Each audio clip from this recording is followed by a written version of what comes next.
마태복음 5장, 6장, 7장까지 말씀을 우리가 흔히 산상수훈 또는 산상보훈이라고 합니다. 그 의미는 산 위에서 가르쳐 주신 빼어날 숫자를 써서 뛰어난 가장 중요한 가르침, 그리고 보배로울 보자를 써서 가장 보배로운 가르침이라고 해서 산상수훈, 산상보훈이라고 합니다. 이 마태복음 5장, 6장, 7장은 그렇듯 예수님이 이 땅에서 가르쳐 주신 복음의 핵심이라고 할 수 있습니다. 복음의 정수, 우리가 흔히 엑기스라 얘기하죠. 보약 중에 보약을 따리고 모아 함축해 놓은 것을 엑기스라 그러는데, 바로 이 마태복음 5장, 6장, 7장이 바로 그렇게 복음의 엑기스, 예수님이 가르쳐 주신 성경 말씀의 엑기스라 할 수 있습니다. 우리가 이 5장 말씀을 살펴보기에 앞서 마태복음의 흐름을 살펴보면 1장에서부터 이 마태복음은 예수님의 족보를 말씀하고 또 예수님이 태어나신 것을, 그리고 그 예수님께서 시험 받으시고 또 복음을 이제 본격적으로 전하시는 공생애를 시작하는 부분이 바로 1장에서 4장까지 내용입니다. 그리고 이제 5장에서는 그 예수님이 가르치신 것을 아까 말씀드린 대로 산상수훈을 통하여서 먼저 말씀해 주고 있습니다. 그리고 나서 그 이후에 예수님의 공생애, 사역의 모든 일들을 쭉 기록하고 있습니다. 그 첫머리에 이 말씀을 주신 것은 앞으로 예수님이 하실 일들이 바로 이것이다, 앞으로 하실 사역의 핵심이 바로 이것이다 하는 것을 말씀해 주고 있는 것입니다.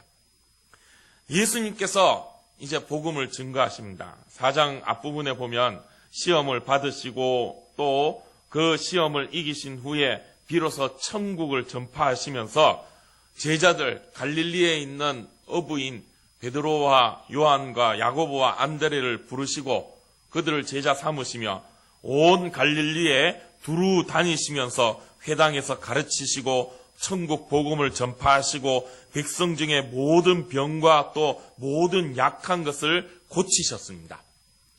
그 일들을 행하시니까 이제 예수님에 대한 소문이 4장 24절에 보면 온 수리아에 퍼졌다 합니다. 그래서 많은 사람들, 병 앓고 있는 사람들, 또 이 어려움 당한 사람들, 또 배고픈 사람들, 또 예수님이 어떤 분인가 신기해서 구경하고자 하는 사람들, 그런 많은 사람들이 예수님을 따랐습니다. 수많은 무리가 예수님을 따랐다고 4장 25절에 말씀하고 있습니다. 그러고 나서 5장 1절에 보면 그 무리가 예수님을 쭉 따라다니고 있는데 예수님께서 그 무리를 보시고 산에 올라가 앉으셨다고 합니다. 무리는 산 밑에 있고 예수님은 산에 올라가셨다는 거죠. 그런데 그때 제자들이 그 예수님 앞에 나왔다라고 5장 1절에 말씀하고 있습니다. 많은 무리들이 예수님을 따랐지만 그 무리들은 어떤 마음을 갖고 예수님을 따랐습니까? 어떤 사람은 예수님이 누군지 신기한 마음에 소문에 듣자 하니 저 예수라는 사람이 못 고치는 병도 없고 또 그 가르치는 말씀이 이 다른 스승들과는 다른 그런 아주 그동안 듣지 못한 이야기를 해준다고 하는데 한번 가보자, 신기하다, 병을 막 고치고 귀신도 막 쫓고 한다 그러는데 어떻게 하는지 한번 구경 가자 하는 그런 구경꾼들, 또 어떤 사람은 내가 지금 병에 걸려 아픈데 많은 의사들 따라다녔지만 그 사람들도 다 못 고치고 이제 마지막 저 예수라는 사람이 못 고친 병이 없다는데 혹시 내 병도 고쳐줄까 하면서 따르는 사람들, 아니면 배고픈데 저 예수님 따라가면 먹을 것도 준다 그러는데 한번 따라가 보면 먹을 것 주지 않을까 하는 사람들, 결국 그 사람들은 예수님에 대해서 어떤 목적을 갖고 따른다는 거죠. 그 목적은 뭡니까? 내가 부족한 걸 채우고자. 그러니까 내가 원하는 것을 얻고자 예수님을 따른다는 거죠. 배고픈 사람은 배부르기를, 또 병 들린 사람은 병 고치기를, 또 호기심에 예수님이 어떤가 한 사람은 그 호기심을 해소하고자. 결국 그 무리들의 중심은 납니다. 내 욕심이죠. 내가 뭔가 얻고자 하는 그런 마음으로 예수님을 따른다는 거죠. 그것이 무리입니다. 그런데 그 무리 가운데에서 제자들이 예수님 앞에 나와서 예수님의 가르침을 받았다는 거죠. 제자들은 그 무리와 다르다는 것입니다. 그러면 제자들은 어떤 사람들입니까? 자기 욕심대로 사는 사람이 아니라 예수님의 가르침을 쫓는 사람들입니다. 내 뜻대로, 내 의지대로, 내 욕심대로 사는 것이 아니라 하나님의 뜻을 쫓아가는 사람들, 그들이 바로 제자들이라는 거죠. 예수님께서 산에서 가르치실 때 바로 그 제자들이 나와 예수님의 가르침을 받았다는 거죠.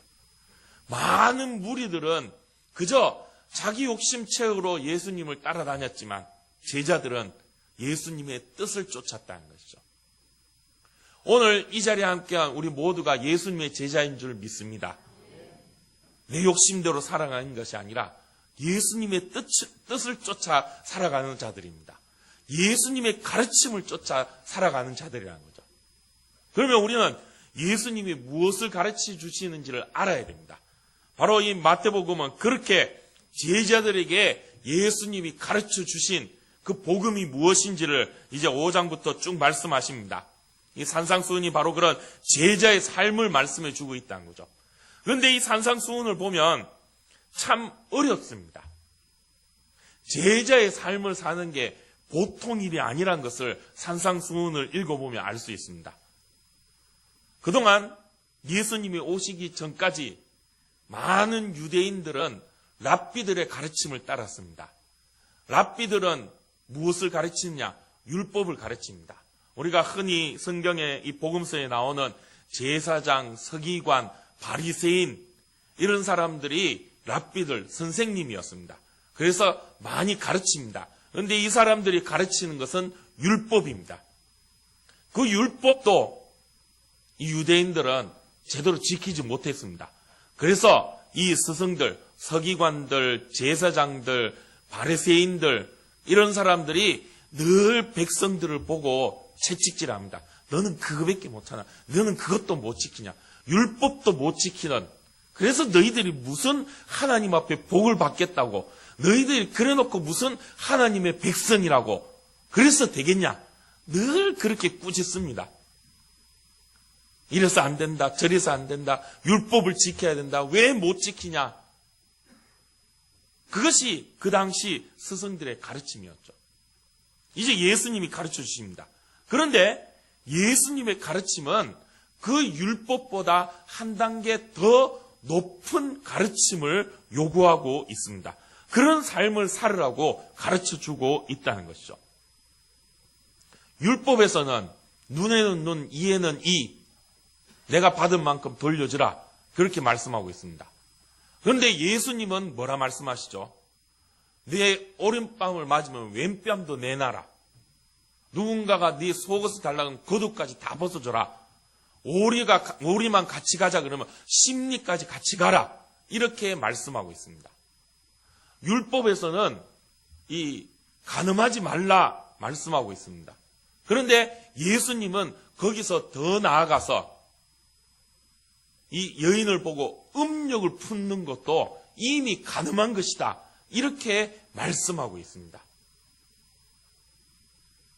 뭔가가 내한테 욕심이 있고 남의 것을 뺏고자 하는 그런 죄된 마음이 들면 혹시라도 내 손이 나도 모르게 죄의 길로 죄를 짓고자 한다면 손을 잘라버려라.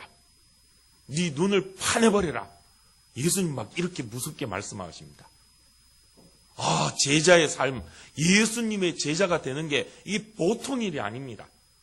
율법 지키는 것도 어려운데 율법보다 더한 것을 예수님은 요구하시고 그렇게 살아라고 말씀하십니다. 누가 그것을 감당할 수 있겠습니까? 어떻게 우리가 그것을 그렇게 살 수 있겠습니까? 예수님대로 그 가르침대로 살 사람은 아무도 없는 것 같습니다. 그런데 예수님은 그렇게 살아야 된다라고 말씀하고 있다는 거죠. 그렇지만 예수님의 가르침에서 그렇게 제자의 삶, 율법보다도 더한 요구를 하시며 그렇게 살아라고 말씀하신 그 제자의 삶을 이룰 수 있는 근거를 5장 제일 앞머리에 먼저 말씀하고 있다는 것입니다. 복받은 자가 그런 제자의 삶을 살 수 있다라고 예수님은 말씀해 주고 있다는 거죠. 그런데 그 복이 무엇이냐 하는 것입니다.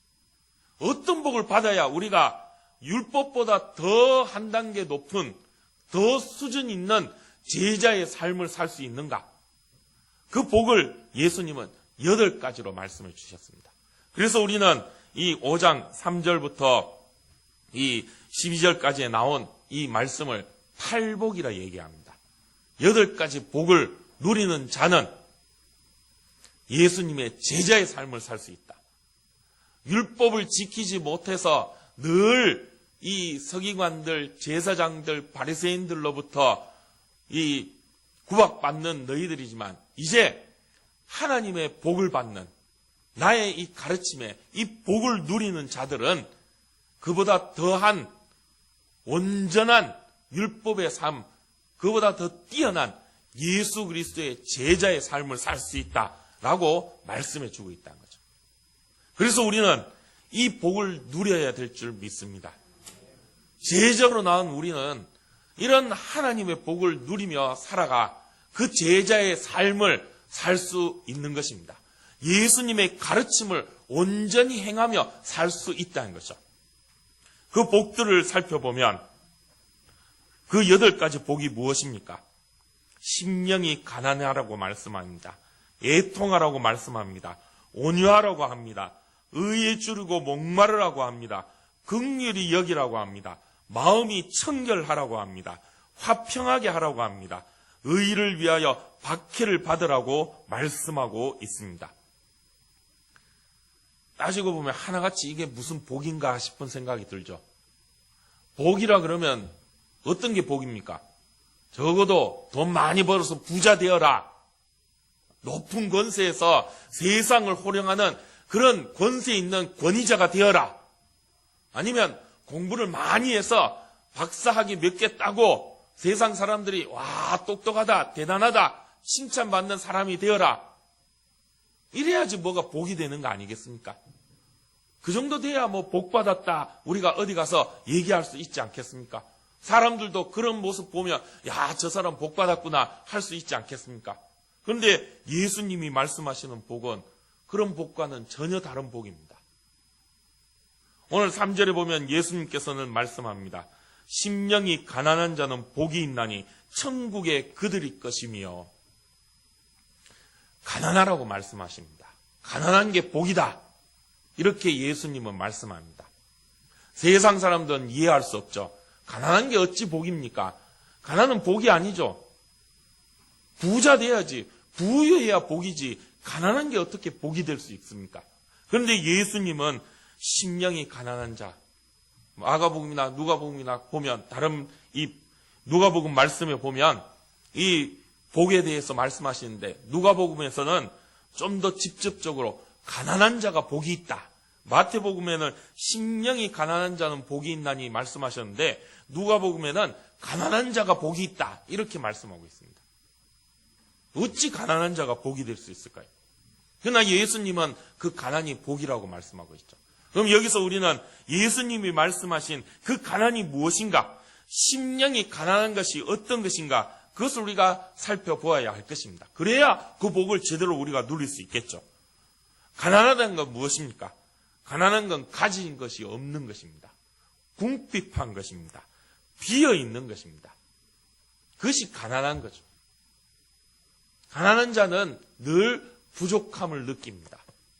늘 채워지지 않고 늘 비어있는 그러한 자들이 가난한 자죠. 곳간에 곡식이 하나도 없는 자들이 가난한 자죠. 돈깨짝에 돈이 하나도 없는 자들이 가난한 자죠. 심령이 가난한 자는 그 심령이 비어있는 그러한 자들, 그들이 바로 심령이 가난한 자들입니다. 가난하면 어떻습니까? 예전에 우리나라도 참 가난했죠. 가난한 사람들이 많았습니다. 지금도 가난한 분들이 많으실 것입니다. 가난하면 어떻습니까? 늘 배고프죠. 늘 궁핍하고 줄입니다. 그런데 가난한 사람들은 그렇기 때문에 부끄러울 게 없습니다. 잃을 게 없습니다. 왜냐하면 가진 게 없기 때문에 더 이상 잃을 것도 없습니다. 그래서 어디 가도 용감합니다.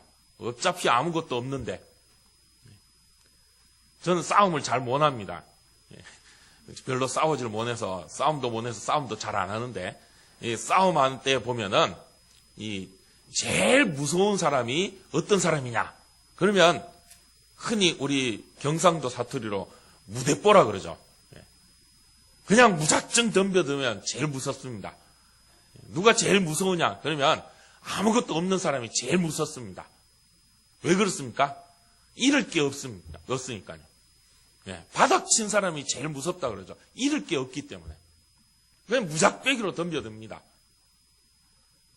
그런 것처럼 우리는 가난한 심령으로 우리의 모든 것이 다 비어있음을 깨닫고 그런 가난한 심령으로 살아야 할 것입니다. 그렇게 우리는 지킬 것도 없고 가릴 것도 없고 감출 것도 없습니다. 뭔가 나에게 있다면 그를 지키려고 감춥니다. 가립니다. 저 사람 내 거 이거 있는데 내 갖고 있는 거 있으면 뺏어가면 어떨까? 나한테 맛있는 꽃감이 있으면 저 사람 뺏어 먹으려고 뭔가 눈빛만 봐도 내 거 뺏으려고 그런가? 그러면 그 꽃감을 어떻게 합니까? 품속 깊숙이 감춰두죠. 못 뺏기게, 안 뺏기려고. 내 꽃감 있는 거 알면 뺏어가려고 할 건데 그런 마음이 들죠. 그런데 아무것도 없으면 어떻습니까? 뭐 보든지 말든지 신경 안 씁니다. 뭐 가진 게 없기 때문에 빼앗길 것도 없고 잃을 것도 없기 때문이죠. 가지면 뭔가 감추고 싶습니다. 보호하고 싶고 지키려고 합니다. 그러나 가진 게 없으면 잃을 것도 없다는 것이죠. 어느 한 동화의 이야기가 있습니다. 거인의 정원이라는 이야기입니다. 한 거인이 저택을 짓고 또 자기 앞마당에다가 아주 멋진 정원을 만들었답니다. 그 정원에 요만한 연못도 하고 또 이런저런 예쁘고 아름다운 꽃나무들도 키우고 그렇게 해서 새들도 날아오고 또 나비도 날아오고 그렇게 멋지게 이쁘게 아름답게 정원을 꾸며 놓았습니다. 거인이 그 정원을 보고 있으니 마음이 흡족합니다. 그렇게 정원을 만들어 놓고 있으니까 이 동네의 어린아이들이 그 정원에 놀러 옵니다. 꽃들도 보고 새들도 같이 놀고 나비도 쫓으면서 아이들이 그렇게 즐겁게 정원에 놀고 있습니다. 그런데 하루 이틀 가만히 시간이 지나면서 보니까 이 거인이 보니 아이들이 성가십니다. 뭐 자꾸 와서 떠들고 시끄럽게 하고 뭐 좀 쉬려고 하고 뭐 좀 생각할 게 있는데 정원에서 아이들이 막 이리 뛰놀고 저리 뛰놀고 하면 시끄럽게 시끌벅적하니까 집중도 안 되고 그리고 또 아이들이 그렇게 막 정원에서 뛰놀다 보니까 어지럽히고 또 때로는 나무 가지도 막 꺾어버리고 꽃도 막 뜯어가고 온 이 정원이 점점 지저분해지는 것 같고 또 그렇게 애들이 막 있다 보면 서로 치고받고 싸우고 사고도 나고 영 이거 성가셔서 애들 그냥 둬서는 안 되겠다 하는 생각이 드는 것입니다. 그래서 애들을 다 쫓아내고 더 이상 애들이 그 정원에 들어오지 못하도록 주변에 담을 쳐버렸답니다. 높은 담을 치고 또 철조망도 깔고 그 담에 어떠한 틈도 나지 않도록 아주 튼튼하게 담을 쌓아서 더 이상 아이들이 접근하지 못하도록 근처에 얼씬도 못하도록 그렇게 만들어 놓았다고 합니다. 그러니까 애들이 정말 들어오지 않았습니다. 이 거인이 정원을 보니 조용하고 참 좋았습니다. 야, 이제 됐구나. 그런데 하루하루 시간이 지나가니까 뭔가 씁쓸한 마음이 듭니다. 분명 아름답고 좋은 정원인데 예전 같지 않은 마음의 허전함이 드는 것이죠. 외로운 마음이 들기 시작했습니다. 그러더니 이 정원의 꽃들도 점점 시들고 나무도 시들어 나뭇잎이 다 떨어지고 그러다가 그 정원에 겨울이 오게 되었습니다. 눈이 내리고 비바람이 불고 황량한 그런 정원의 모습이 되었습니다. 거인의 마음도 더불어 점점 더 황폐해져 가고 있었던 것이죠. 그렇게 얼마간의 시간이 지났는데 이 담이 어느 틈엔가 한 구석이 허물어져서 요만한 구멍이 생겼습니다. 그랬더니 그 구멍으로 동네 아이들이 또 한 명, 두 명 들어오기 시작했습니다. 그러면서 그 정원에서 뛰놀기 시작했다는 거죠. 그랬더니 어느 틈엔가 정원에 다시금 봄이 오기 시작했다는 것입니다. 그 모습을 거인이 보고 아, 그렇구나. 내가 잘못 생각했구나. 그래서 그 즉시 거인은 담을 허물고 담을 다 없애버리고 그 정원을 아이들에게 개방했습니다. 어느 누구라도 어느 아이들이라도 다 와서 놀아라. 그렇게 정원을 개방했습니다. 그래서 아이들이 그 정원에 와서 뛰놀았더니 다시금 그 정원에 봄이 왔다는 것이죠. 이 이야기는 무엇을 의미하고 있습니까? 어떤 교훈을 줍니까? 지킬 게 있어서 지키기 시작하면서 담을 쌓기 시작하면 오히려 그것 때문에 내가 더 황폐해지고 내가 손해보게 된다는 거죠.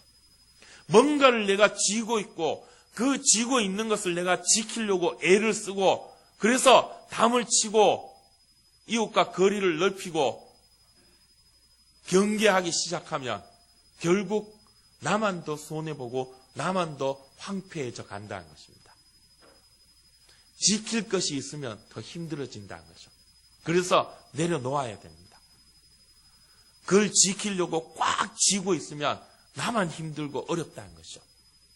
내려놓고 포기하고 다 주워버리면 오히려 우리의 마음이 더 평안케 되는 줄 믿습니다. 그래서 예수님은 심령이 가난한 자가 복이 있다 말씀하고 있습니다. 나의 심령을 가난하게 만들어야 됩니다. 그것은 내 심령을 비워야 한다는 것이죠. 내 심령을 비워야 됩니다.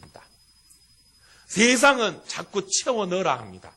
돈으로 채워넣고 권력 욕으로 채워넣고 지식으로 채워넣고 이것저것 세상 헛된 것으로 자꾸 채워넣으라고 이야기합니다. 그러나 주님은 비우라고 말씀하십니다. 우리가 우리의 심령을 비워버릴 때 성령이 충만히 역사하여 주시는 줄 믿습니다. 성령 충만함을 받아야 되죠. 성령 우리 가운데 충만히 역사하십니다. 충만이란 것은 100%입니다. 가득 찬 것입니다. 성령이 우리 가운데 가득 차려면은 우리가 어떻게 해야 될까요? 비워야 됩니다. 비워야 찰 수가 있다는 거죠. 여기 물잔이 있습니다. 이 물잔에 지금 물이 채워져 있습니다. 물이 채워져 있으면은 이 물잔에 다른 것을 채워 넣을 수가 있을까요? 없죠. 물을 비우면 이 물잔에 채울 수가 있다는 것입니다. 우리 심령 가운데 이것저것 많은 욕심으로 채워넣기 시작하면 성령이 임할 자리가 없습니다. 성령이 역사할 자리가 없다는 것이죠. 그래서 주님은 비우라고 말씀하십니다. 심령을 가난하게 만들라고 말씀하십니다. 그 심령이 가난한 자가 복이 있다라고 말씀하고 있다는 것이죠. 그래서 우리는 우리의 심령을 비워야 합니다. 주님 앞에서 우리의 심령을 비울 때 성령이 충만히 역사해 주시는 줄 믿습니다. 그런 자들이 천국이 저희 것이라 말씀하고 있습니다. 심령이 가난한 자는 복이 있나니 천국이 그들의 것입니다. 가난한 심령으로 사는 자는 복을 누리는데 그 복이 어떤 복입니까? 천국의 복입니다. 천국이 그들의 것입니다. 내가 비웠더니 오히려 천국이 우리 가운데 가득 임하게 되는 줄 믿습니다. 돈을 비우고 권력을 비우고 세상 지식을 비우고 세상 헛된 것, 향락, 쾌락 그것 다 비우고 세상 것 다 비웠더니 천국이 그 가운데 임하신다는 것입니다. 천국의 삶을 살게 하여 주신다는 것입니다. 이것이 바로 우리의 믿음인 것입니다. 믿음은 그래서 비우는 것입니다. 나의 헛된 것들, 그동안 내가 쫓고 추구하였던 것들, 그런 것들을 다 비워내는 것이 바로 우리의 믿음인 것입니다. 예수님께서 제자들을 부르셨습니다. 그 제자들은 예수님의 가르침을 쫓는 자들이죠. 그 제자의 삶을 어떻게 살 수 있느냐? 가난한 심령으로 주님 앞에 나아갈 때 제자의 삶을 살게 될 줄 믿습니다. 가난한 심령으로 주님 앞에 나아갈 때 천국의 삶을 살게 될 줄 믿습니다. 믿음 생활은, 신앙 생활은 그래서 가난하게 사는 것입니다. 가난해야 됩니다. 예수 믿는 자는, 예수 쫓는 자는, 예수의 제자인 자들은 가난하게 살아야 됩니다. 세상 사람들은 바보, 멍청이, 어떻게 그렇게 살 수 있느냐? 가난한 게 뭔 복이냐? 가난하게 산다고 뭘 할 수 있느냐? 그렇게 얘기하지만, 그러나 주님은 가난한 자가 복이 있다 말씀하십니다. 왜냐하면 내 심령이 가난하고 비워질 때 주님께서 그 가운데 임재하시기 때문입니다. 성령이 충만히 역사하시기 때문입니다. 그래서 천국이 내 이 심령 가운데 이루어지고 천국의 삶을 살게 되는 것입니다. 세상 것으로 채우면 천국이 임할 수 없습니다. 세상 것으로 채우면 성령이 충만할 수 없습니다. 세상 것으로 채우면 주님이 우리 가운데 임재하실 수 없습니다. 믿음은 가난한 심령으로 사는 것입니다. 가난한 자가 복이 있는 것입니다. 오늘 1년전대의 헌신 예배입니다. 오늘 1년전대 헌신 예배를 드리면서 우리 회장 권사님 많이 힘들어하셨습니다. 회원이 없는데 어떡할까요? 오늘 특성에 3분 나오셨죠. 1년 전에 해당되시는 분들이 많이 계실 것입니다. 그런데 헌신에 좀 잘 안 오시는데 가난합니다. 보기시기에도. 그러나 하나님께서 채워주실 줄 믿습니다. 가난한 심령으로 주님 앞에 나아가면 주님이 채워주십니다. 우리 대동교회도 하나님이 채워주실 줄 믿습니다. 가난한 심령으로 나아가면 천국을 이루어 주실 줄 믿습니다. 아니, 이미 교회는 천국입니다. 왜냐하면 예수 그리스도께서 세우셨기 때문에, 예수 그리스도께서 머리가 되셨기 때문에 교회는 천국입니다. 하나님께서 충만히 역사하시고 채워주신 줄 믿습니다. 우리 대동교회가 가난한 심령으로 하나님의 복을 누리고 천국을 누리며 세상 가운데 그 하나님의 복을 전하고 증거하며 예수 그리스도의 제자된 삶을 살아가는 그런 우리 대동교회. 그래서 우리에게 주어진 사명 능히 감당하며 세상에 소금되고 빛된 삶을 살아가는 그런 대동의 모든 가족들이 되시기를 주님의 이름으로 축복합니다. 기도하겠습니다. 하나님 은혜 감사합니다. 오늘도 주일 주님께서 우리를 불러주시고 제자로 세워주심을 감사합니다. 주님